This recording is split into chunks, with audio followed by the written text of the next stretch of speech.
지난주에 그 율법을 주시는 그 인트로덕션으로 4절을 중심으로 말씀을 드렸습니다. 독수리 날개로 이제 구원하신 하나님이 누구냐? 창조주가 구원하신다 라는 그들의 경험을 바탕으로 이제 내가 너희를 선택하고 광야로 인도하여서 내 백성 삼는다가 율법을 주시는 이유와 배경입니다. 오늘은 율법을 주시는 목적인데요, 5절과 6절을 중심으로 말씀을 드리겠습니다. 5절 6절 다시 읽겠습니다. 세계가 다 내게 속하였나니 너희가 내 말을 잘 듣고 내 언약을 지키면, 조건이에요. 내 언약을 지키면. 그래서 오늘 이 조건의 의미를 되새겨 보겠습니다. 지키면 이렇게 되고 하리라 했더니 백성들이 다 지키리다 했어요. 그러니까 계약이, 이것이 쓰여진 문학 형식은 당시에 있었던 왕과 백성들의 계약 형식이에요. 큰 왕들은 세 가지 우리야 지금 계약이라고 말을 하지만 명령, 기타 등등등의 언어를 그때 표현했는데 세 가지를 백성에게 제시해요. 내가 너희를 적으로부터 싸워 이기고 보호하고, 그래서 생명을 보존하고 먹을 것을 보장하리라. 그 약속한 다음에 그게 이제 그 왕의 큰 능력과 위신을 보이는 거죠. 그리고 요구하는 게 있어요. 그 대신 내 말에 온전히 순종하라가 당시 왕들과 백성들 사이의 계약인데, 여기서 말하는 왕은 사람이 아니라 신이에요. 그때 당시에 종교와 정치와 삶이 다 연결되어 있어 갖고 왕들은 신으로 추앙받을 때입니다. 이집트만 그런 게 아니라 다 그랬어요. 그러니까 그런 형식이 여기 그대로 있는 거예요. 내가 너희를 구원한 백성이다. 내가 너희를 보호한다. 적으로부터 싸워 이긴다. 바로 그거죠. 그리고 내가 너에게 먹을 것을 주어서 살게 한다. 그 대신 내 말을 지켜라. 내가 법을 너에게 주어서 내 백성을 삼는다. 그랬더니 백성들이 우리가 그렇게 하겠나이다 하고 조건에 대한 조건을 걸고 서로 약속을 한 거예요. 세계가 다 내게 속하였나니는 어떻게 보면 배경인데, 세계가 다 내게 속하였나니 너희 이스라엘이 내 말을 듣고, 이 말을 우리가 잘 이해해야 합니다. 세계가 내게 속하였나니가 그저 이스라엘이 하나님의 나라가 되는 그저 역사적인 지리적인 배경이 아니라, 세계가 다 내게 속하였나니 내가 이 세상 모든 것의 주인이다라는 것으로부터 시작을 하고, 그 중에 이스라엘, 내가 너희를 위해서 일한다. 보세요.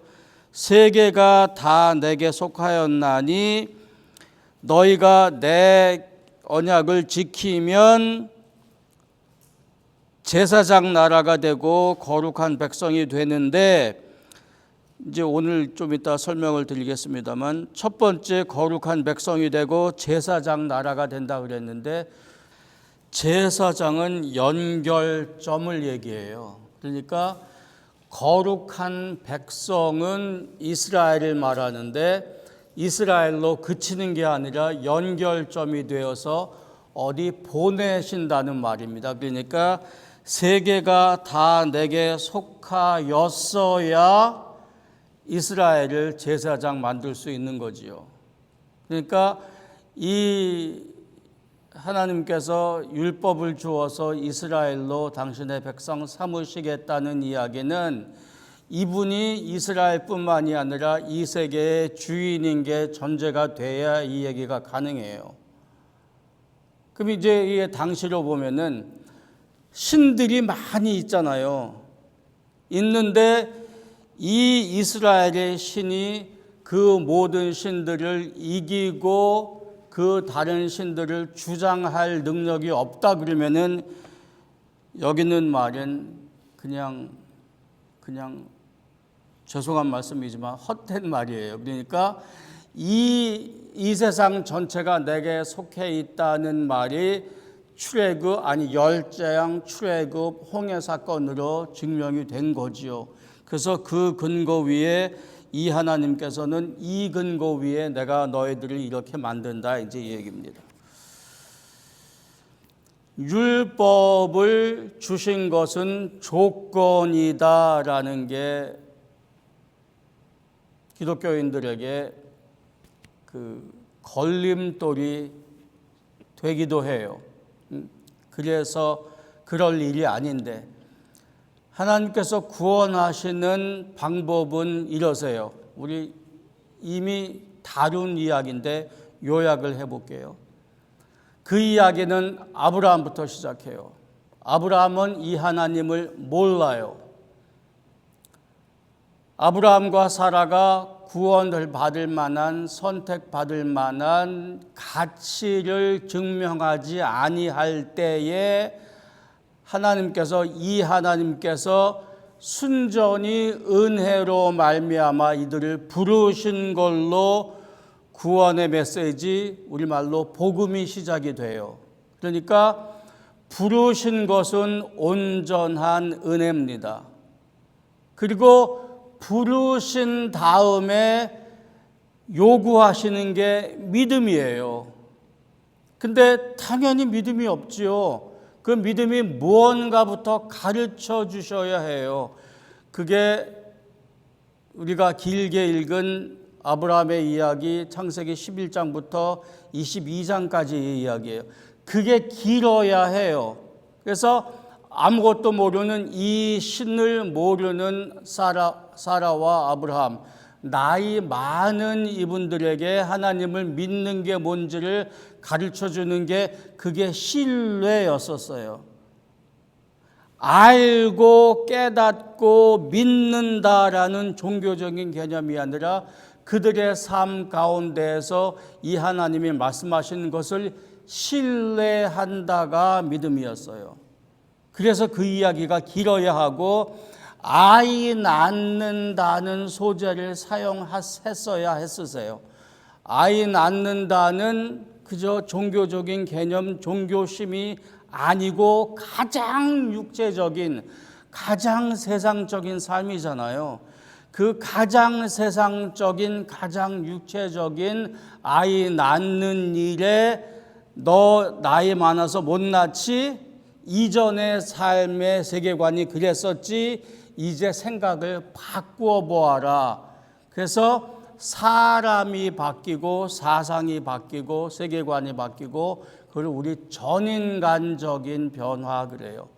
그래서 은혜로 부르시고 믿음을 심어주세요. 그래서 구원받는 백성들의 이야기가 시작돼요.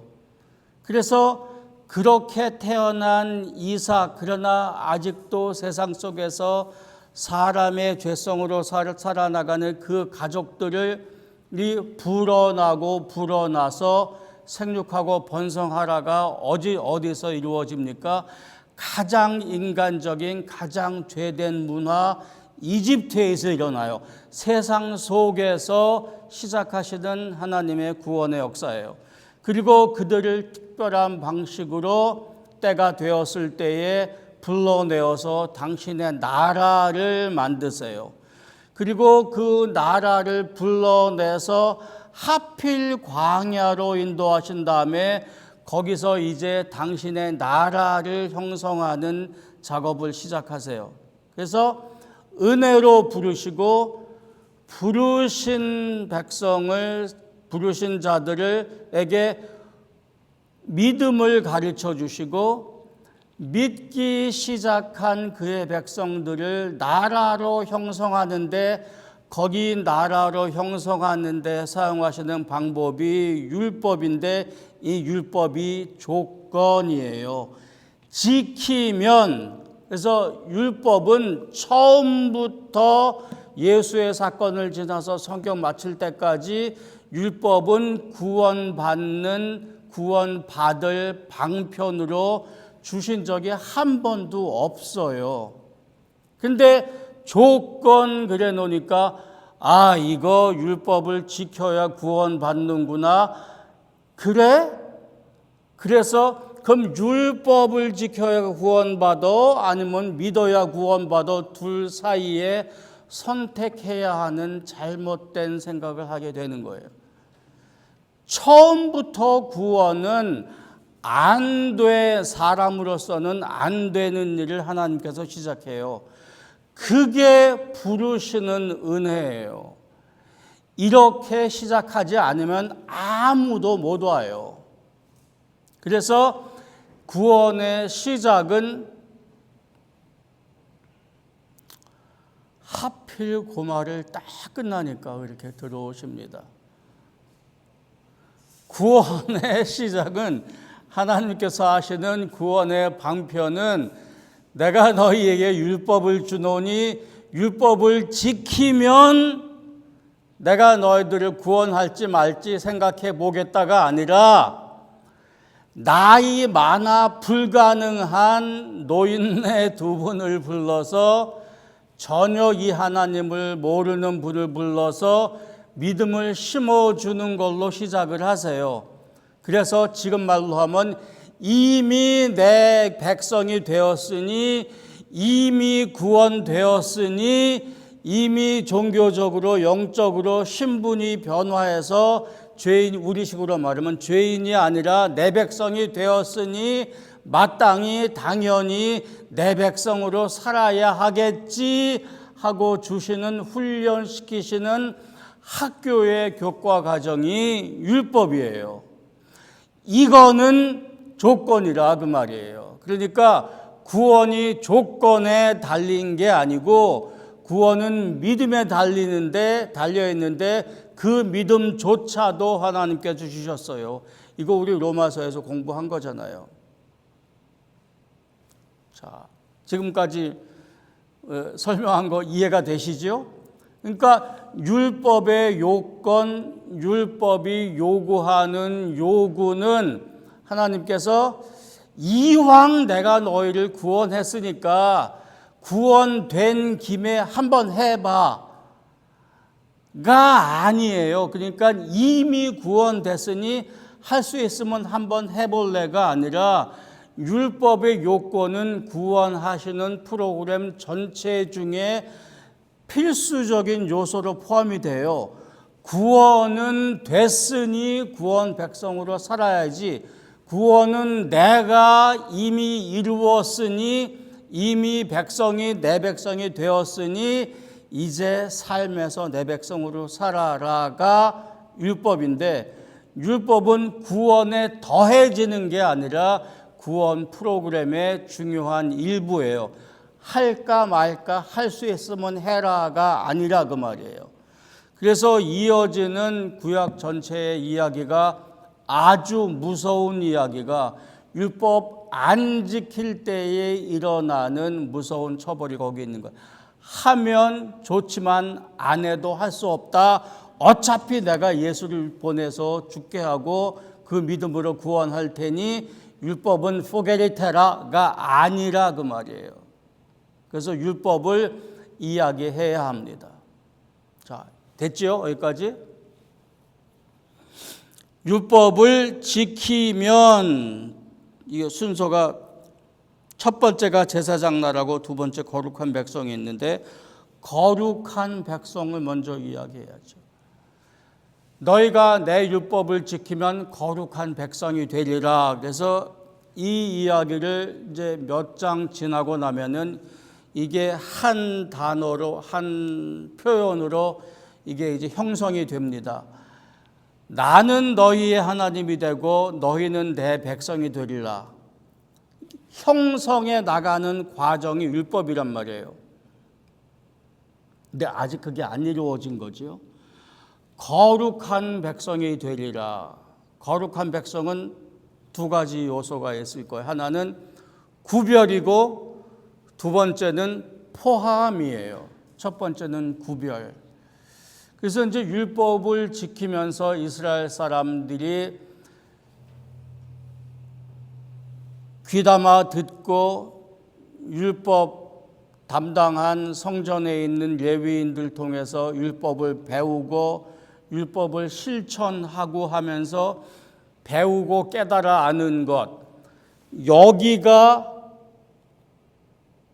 거룩한 곳, 이거는 거룩하지 아니한 것, 광야 아무것도 없는 곳에서부터 가장 기본적인 하나님으로부터 가르침을 받아요.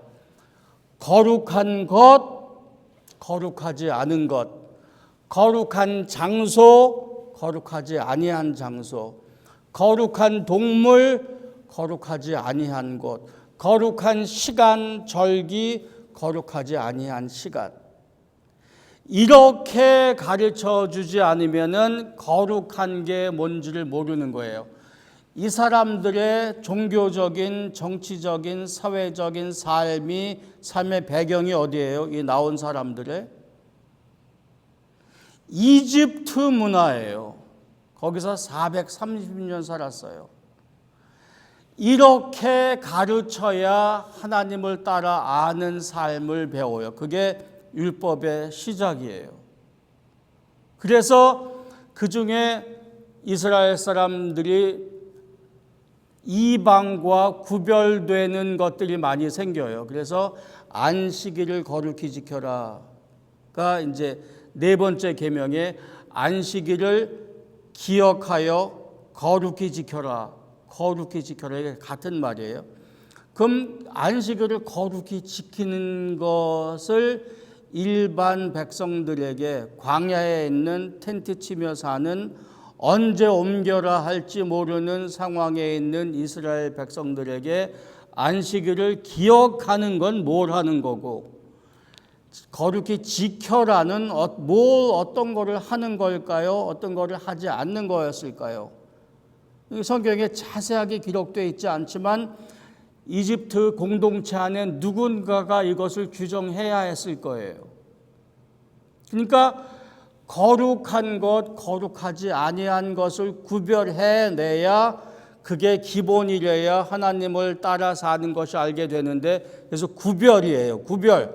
너희는 죄된 세상과 구별되었다. 특별히 떠나 나온 이집트와 아브라함이 떠나 나온 우르와 거기에 있었으면 일이 안 되는 거죠. 그래서 구별되는 것이 많이 있는데 그 중에 하나가 안식일 규례고 그 중에 하나가 할례예요. 할례는 아예 몸에 표식을 주세요. 하나님은 기가 막힌 선생님이세요. 안 잊어먹게 해야 하잖아요. 바쁜 삶 속에 먹고 사는 게 엄청 바쁘고 힘들어요. 광야에서 이걸 잊어버리지 말아야 해요. 거기 녹음기도 없어요. 책도 없어요. 이런 것도 없어요. 종이도 없어요. 어떻게 기억해요? 몸에다가 표시를 주세요.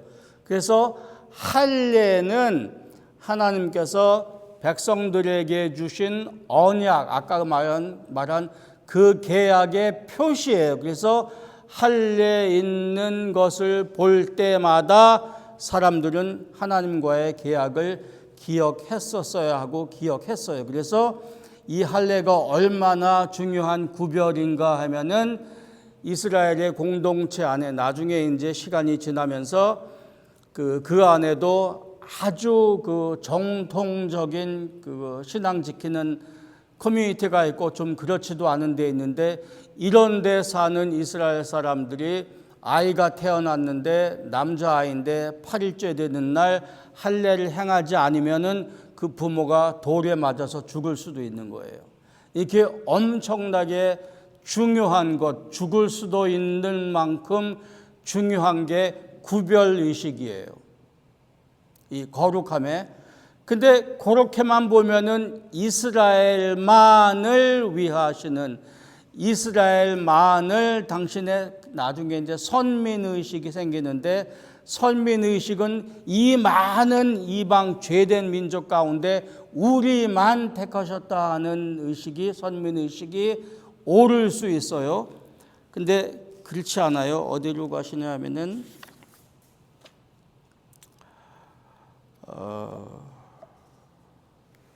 12장 38절 갈까요?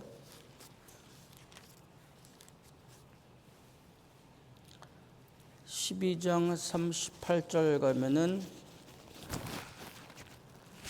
이스라엘 백성이 출애굽해서 나오는 장면인데 38절에 수많은 잡족과 양과 소와 심이 많은 가축이 그들과 함께 하였으며.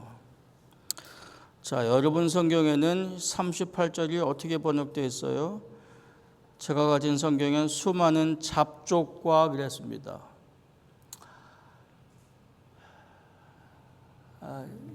참 유감스럽습니다. 왜 잡족이라 그랬을까요? 그냥 많은 히브리 아닌 사람들이 이집트에서 종살이 하던 많은 사람들이 있었는데 히브리 신이 엄청난 일을 일으켜서 히브리인들이 이끌고 나가시는 그 대열에 끼게 된 거예요. 그거 왜 안 껴요? 똑같이 거기서 종살이를 했다면은, 그거 다 눈으로 봤는데,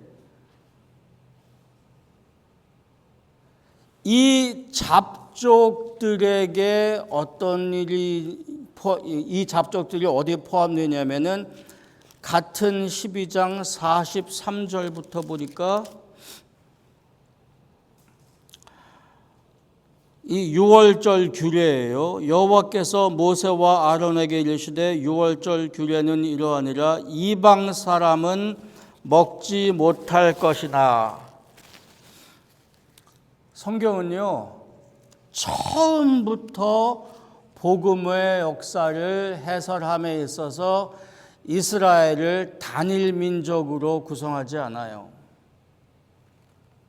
성경에서 해설하는 구원 역사는 처음부터 다민족이고 다언어 사회예요.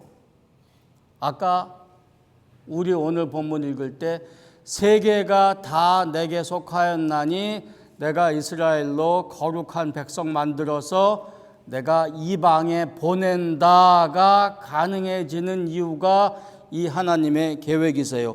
이방 사람은 먹지 못할 것이나 구별이에요.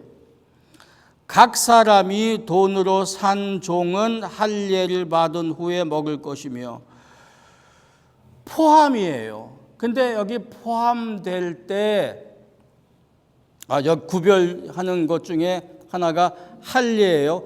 여기는 아직 할례 의식이 규정되지 않은 때인데, 할례는 구별의 의식인데 누구를 포함시킬 거냐 하는데, 아까는 잡족이라 그랬는데 여기는 돈으로 산 종은, 그러니까 이 시대에도 돈으로 사고 파는 종들이 있었어요.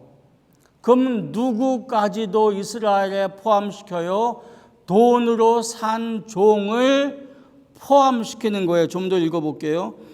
거류인과 타국 품꾼은 먹지 못하리라. 다시 구별이에요. 한 집에서 먹되 그 고기를 조금 더 집 밖으로 내지 말고 뼈도 꺾지 마라. 이것을 지킬지니라.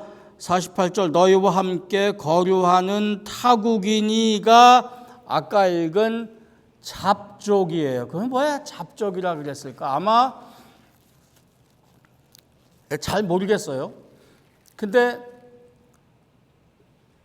출애굽하고 광야 생활하고 이제 앞으로 더 읽을 건데, 민수기 이렇게 지나가면서 많은 일들이 생기는데 그 중에 불평 원망하는 일이 많이 생겨요. 불순종하는 일이 많이 생기고 우리 이미 봤잖아요. 그래서 불평하고 원망해서 모세에게 대들고 스스로 시험 당하는 것, 이 사람들이 원망하고 스스로 시험 당한 사람들이 이집트 안에 있던 잡족들이었을까요? 이스라엘 원래 히브리족들은 순종한 하나님의 올바른 백성이었는데 거기 하나님을 잘 모르는 잡족들이 끼어서 이 사람들이 먹는 거 탐하고 그랬을까요? 성경에 그랬다는 증거는 없는데 잡족 그랬어요. 근데 여기는 너희와 함께 거류하는 타국인 그리고 돈으로 산 종, 타국인 우리처럼 이렇게 비잡아서 외국 가고 다니고 하는 게 아니라 여기서 이 성경시대 고대시대의 타국인 외국인은 아주 불쌍한 사람들이에요.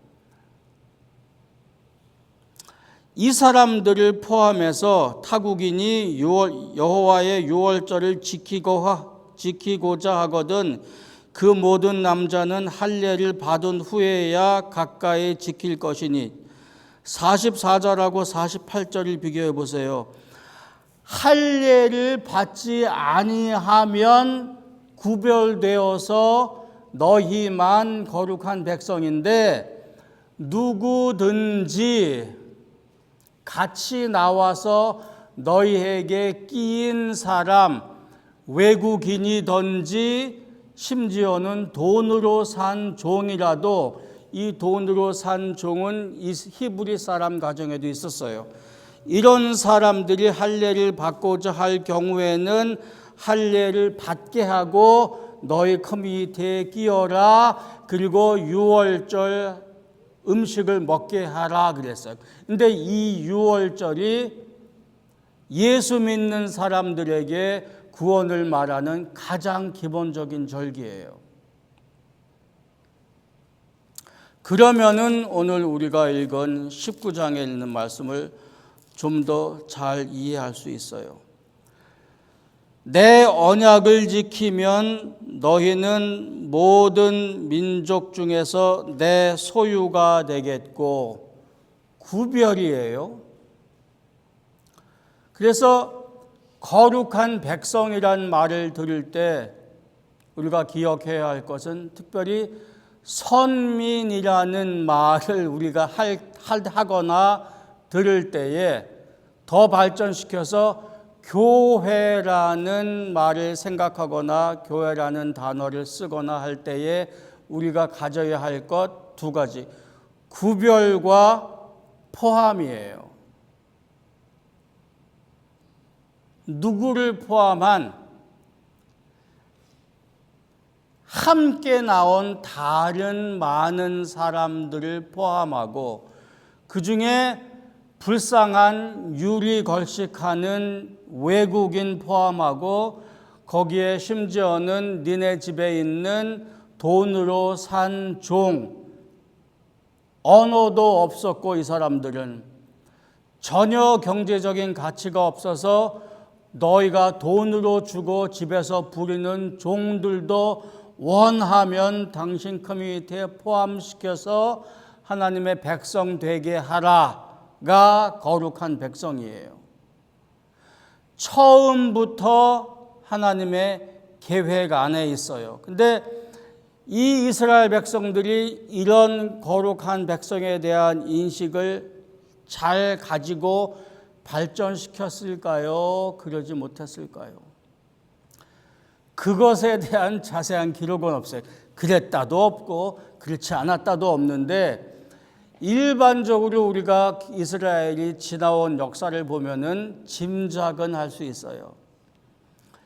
수없이 싸워야 해요. 가나안 땅으로 갈 때까지. 근데 가나안에 있는 사람들조차도 노아의 후손이에요.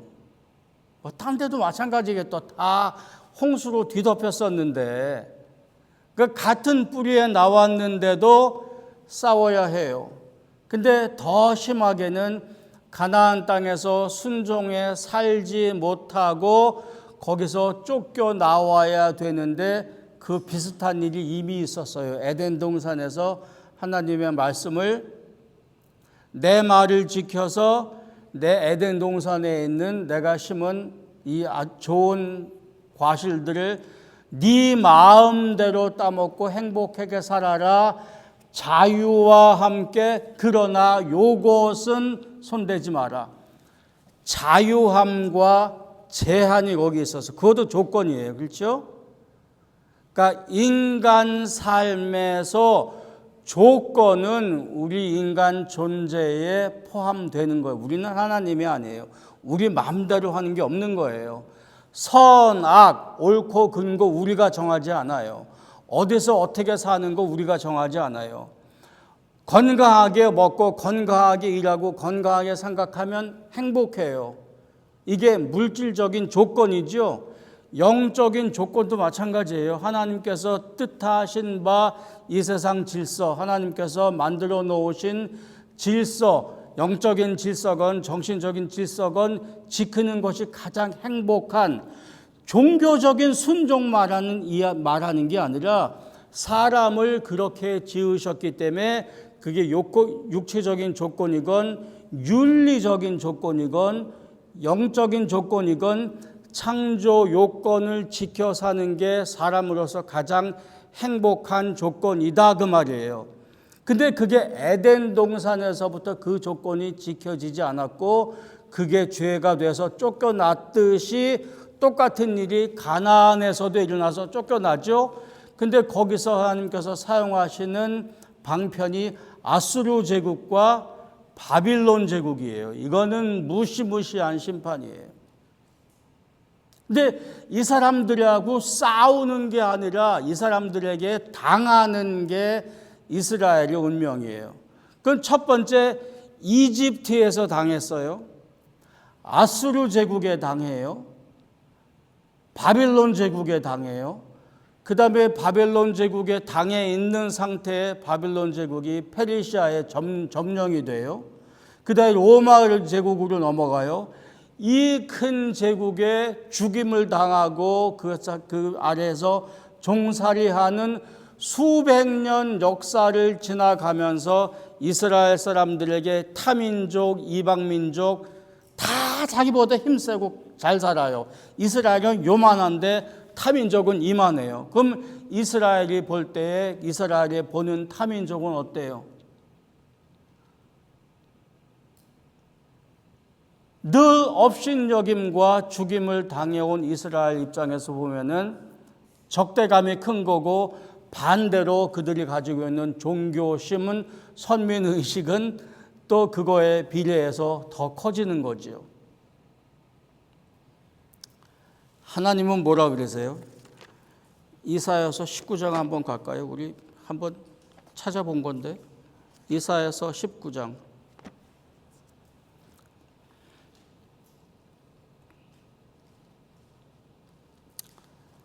23절 그날에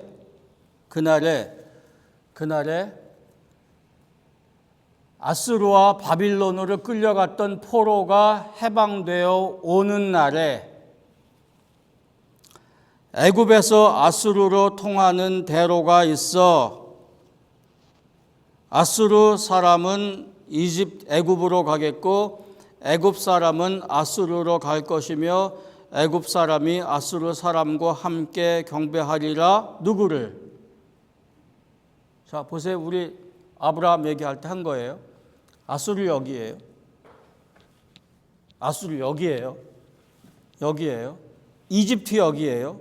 이렇게 길이 있잖아요. 여기는 사막이고 여기는 바다예요. 이 길밖에 없어요. 그래서 아시리아 여기가 인류 문명의 발상지 지금 이라크라고 말씀드렸잖아요. 그래서 아시리아 여기가 바빌론이에요. 문명의 큰 발상지, 잘 사는 나라. 반대 애굽 또한 잘 사는 나라. 좁게 이어지는 여기서 말하는 대로 하이웨이가 있어요. 요 길밖에 없어요. 요 사이에 하나님께서 이스라엘을 정하셨어요. 그날에 애굽에서 아수르로 통하는 대로가 있어 아수르 사람들은 이집트로 가겠고 이집트 사람들은 아수르로 갈 것이며 애굽 사람과 아수르 사람들이 함께 경배하리라. 누구를? 24절 그날에 이스라엘이 애굽 및 아수르와 더불어 셋이 세계 중에 복이 되리니. 이스라엘이 아수르와 아시리아와 이집트와 함께 불리워져요. 이스라엘 사람들이 이거 기분 좋겠어요? 구원이 이루어지는 날에 너희 하나님이 내가 심판을 거두고 너희를 붙잡아가고 너희를 죽이고 한 아시리아 제국과 바빌론 제국과 페르시아 제국으로부터 내가 너희를 살려내서 남은 굴터기들을 내가 이집트로 다시 불러올 때 이런 일이 일어날 것이다. 25절 이는 만군의 여호와께서 복주시며 이르시되 내 백성 애굽이요. 이거 인쇄 잘못된 거예요. 내 백성 애굽이요 내 손으로 지은 아수르요 나의 기업 이스라엘이요 복이 있을 것임이라 복이 있을지어다 하실 것이니라. 이 말은 약속으로 들은 거야. 아직 안 일어났어요. 이 말은 언제 이스라엘 사람들이 들어요? 아직도 이 나라 안에 가서 포로 생활할 때에 자기 선조들 중에서 싸움 제일 잘하는 선조들은 이 사람들이 칼날에 죽고 이스라엘 사람 중에서 재주 있는 사람들이 다 끌려와서 종로를 타고 있는데 이런 예언이 온 거예요. 선지자를 통해서. 그럼 이 사람들은 포로 기간 동안 자기네 나라에서 수없이 멀리 떨어져 있는 곳에서 죽고 태어나고 듣는 게 이 말이에요. 그럼 이 말 들을 때 이스라엘 사람들은 하나님 감사합니다 소리 나오겠어요? 안 나오지요. 시편 137편이 솔직한 표현이에요. 거기 끝에 누군가 와서 너희 아기들을 바위에 매다 칠 텐데 그러면 거기서 아기가 죽으면서 이런 말을 설교해도 되나? 내 말이 아니니까. 피가 튀리라 그때 내가 하나님을 찬양하리라가 이스라엘 사람들의 솔직한 심정이에요. 구원 역사는요, 우리 머릿속에서 동화 읽듯이 그저 재밌는 얘기로 지나온 게 아니라 인간의 곤고한 실제 역사 속에서 타민족과의 갈등, 긴장, 싸움 속에서 일어났어요. 성경 어디에 다른 민족이 이스라엘과 같이 협력하고 화친하고 평화를 맺고 한 데 어디 있어요? 없지요. 업신여김과 멸시 가운데에 이스라엘이 부름받아요. 거기서 끄집어내서 부름받아서 소명받은 게 거룩한 백성이에요. 너희가 이제 거룩한 백성이 되어서 내가 너희를 여기 참 몰아놓고 아무도 너희를 건들지 못하게 하고 거기다가 내가 에덴 동산을 다시 만들리라. 그 다음부터는 아무도 너희를 터치하지 못하리라가 아니라 이제 내가 너희를 거룩한 백성 만들어서 너희가 거룩하니 이 세상의 험한 죄된 세상에서 내 백성으로 사는 것이 무엇인지 너희를 이제 내가 모델 삼아서 밖으로 보낼 것이다. 이게 제사장이에요. 제사장은 큰 대로가 있어서 아수르 여기 있고 이집트 여기 있어요. 딴 데는 못 가요. 사막이에요. 이스라엘은 처음부터 제사장 나라로 보내어진 거예요. 그 자리가 그래요. 하나님 백성은 처음부터 보내어진 나라입니다. 그래서 이게 이스라엘 백성의 소명이에요.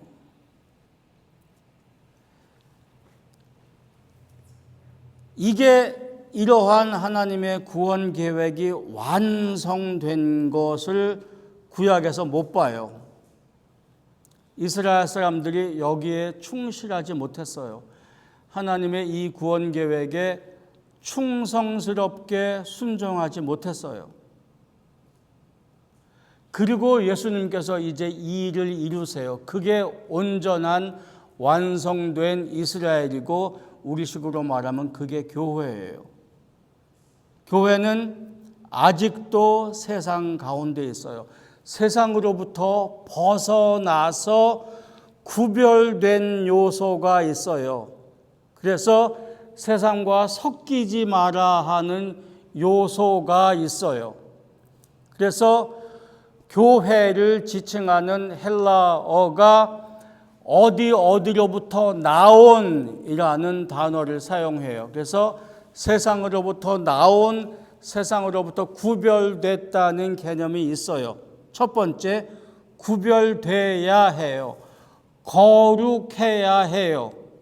근데 거룩한 것으로 우리끼리 거룩해져서 너 자유 얻었네, 나 자유 얻었네, 이제 되네, 이제 절로 떠날 준비하고 우리만 순결하게 지키고 있자가 하나님의 구원 계획이 아니란 말이죠. 그래서 처음부터 교회는 아브라함의 후예로서 세상에 보내어진 거예요. 제사장은 중간자예요, 중간자. 그래서 하나님 백성을 하나님께 연결시키고 속죄 제사를 드리는 것처럼 이스라엘 전체가 세상으로 나아가야 하는 거죠. 근데 거룩해져야 제사장 소명을 할 수가 있는 거죠. 스스로 거룩하지 않은데 제사장 일을 할 수가 없는 거지요. 그래서 이 제사장 역할이, 우리는 지금 제사장이 아니에요. 제사장은 예수님 한 분밖에 안 계세요. 그럼 이 제사장이신 예수를 따라서 우리가 세상으로 들어가는데 스스로 거룩해져야 그리스도의 몸이 되어야 이 일을 감당하는 건데 교회 자체가 보내짐 받은 거예요. 처음부터 교회 자체가 세상에 보내진 거지요. 교회가 미션이라는, 선교라는, 전도라는 사업을 수행하는 게 아니라 교회가 선교라는, 전도라는 목회 사역을 행하는 게 아니라 교회가 전도라는 계획과 수행을 가지고 있는 게 아니라 교회가 전도, 선교라는 사업을 소유하고 계획하는 게 아니라 교회 자체가 미션인 거예요. 그죠? 이스라엘이 보내어진 것처럼. 그래서 교회 자체가 미션이에요.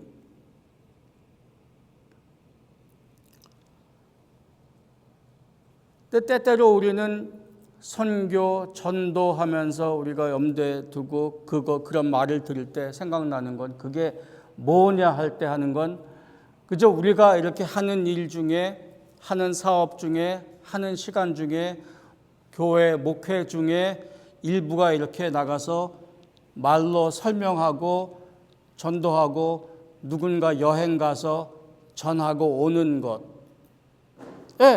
그게 포함돼요. 아주 중요한 부분이에요. 근데 교회 존재가, 거룩한 교회 존재가 제사장으로 드러나야 하고 선교, 전도로 드러나야 해요. 다시 말하면은 나는 여기 있고 나는 여기 동떨어져 있고 내가 드러나지 않고 나의 영성과 나의 예수 믿는 인격과 나의 전인적인 예수 믿는 삶은 여기 있고 내 입으로부터, 내가 하는 일로부터 나는 드러나지 않고 내 교회는 드러나지 않고, 그러니까 내 이름을 드러내다가 아니라 내가 예수 믿는 것, 내 거룩한 상관없이 내 입을 통해서 복음이 전파되는 거가 그게 복음 전파나 전도나 선교가 아니라 그 말 하려는 거예요. 이스라엘 자신이 이스라엘 자체가 제사장이었었어요. 교회 자체가 보내어진 거예요. 그러기 때문에 교회의 거룩성이 전제가 되어야 해요. 누군가 보아요. 누군가 이스라엘이 포로 생활할 때에 이스라엘이 거기 들어가 있어요. 누군가 보는 게 아니라 이스라엘이 그 소위 말하는 이스라엘로 편에서 볼 때는 적군 속에 들어가서 자기를 업신여기고 멸시하는 사람들 속에, 그들 속에 들어가서 1년 44철 24시간 주시하고 있는 거예요. 그들의 삶을. 마찬가지로 누군가 우리들을 봐요. 우리들을 보려고 작정하고 저 교회가 어떻게 설교하나, 교회가 무슨 말하나, 교회가 말하는 것하고 삶하고 다른가 같은가 조사하려고 보는 게 아니라 우리 삶은 그냥 드러나요. 요새는 유튜브까지 있어갖고 어디 숨길 수가 없어요. 다 드러난단 말이죠. 교회가 드러나야 해요. 그래서 신약성경에 언덕 위에 있는 집이라 그랬잖아요.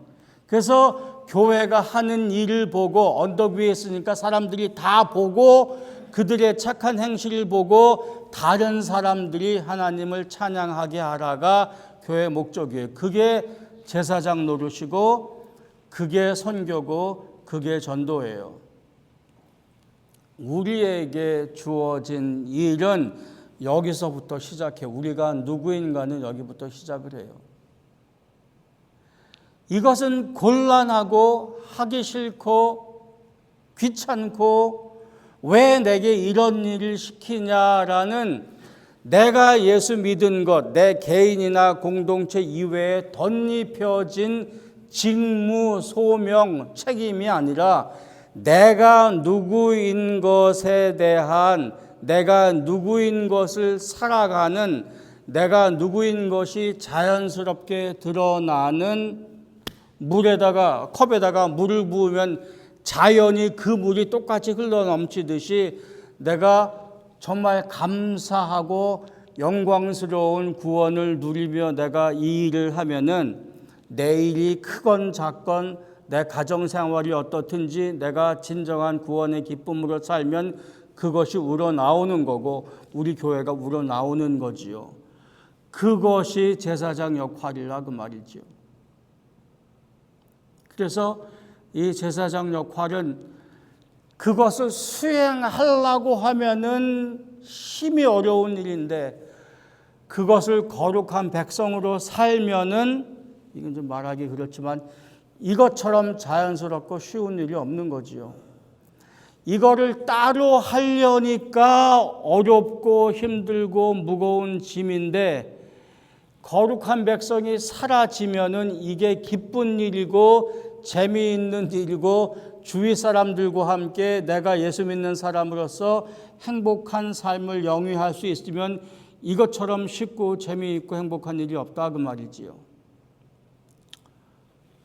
다음 주에 이어서 이 말씀을 계속할 텐데 이거는 옛날에 주어진 이스라엘에게만 있는 것이 아니라 우리에게 주어진 이야기예요. 그것이 연장선안에 우리가 있어요. 우리 삶에서 한번 기억하시면서 19장 오늘 말씀드렸는데 19장 이어지는 우리 그 율법의 이야기를 계속해서 읽어오시기를 바랍니다. 기도하십시다.